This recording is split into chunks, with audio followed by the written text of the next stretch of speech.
So ito na nga, ilang araw na siya nagyayaya sa McDo para pilin namin yung GRGT na yan.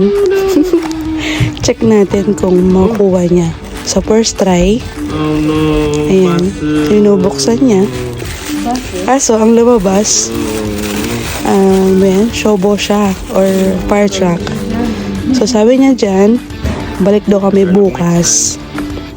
Pero parang disappoint yung mukha niya. So parang gusto talaga niyang itry. Kaya ito, pagbalik, 1 minute later. ayan, so bumili ulit kami ng 3 set ng Happy Meal. Tignan natin kung makukuha niya pa yung hinahanap niyang GP na Hachiroko na bago ngayon. Naaraw niya na kasi hinahanap yan. So 3 set na yung kinuhang Happy Meal. First time namin mag-Happy Meal, dalawa. Ayan, so tingnan natin yung una natin makukuha niya. Sabi niya pa dyan, pagbukas niya, pabalik naman daw siya bukas kung hindi niya pa rin makuha. So yan, pulis lang nakuha niya sa pangalawa. Cut. Ayan, so pangatlo niyang bukas.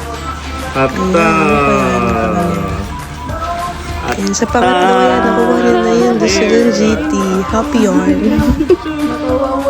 Ang laki lang kasi, bali 4 pieces yung nabili namin. wow. Nakuha niya agad sa third na try yung GT na gusto niya. So minsan random talaga ang Happy Meal, hindi mo masasabi kung ano yung mga lalabas. Based din doon sinabi ng staff, kaya talaga minsan kung anong talaga gusto mo, parang blind box ka dun, like sa Labubu.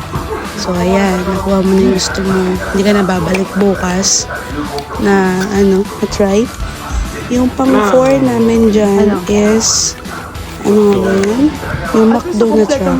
So, bali kasi 4 lang din nila. So, nakuha talaga namin yung 1 set na turnica. Ang galing lang. So, one try lang din. And next, tapos sa susunod na nila. Ayan, yung event.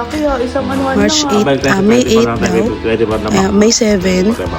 And gusto daw naman daw niya itry yung secret na anong lalabas. So, ayan, ang kanyang GR na Hachiroko. Ang ganda. Thank you. Thank you for watching.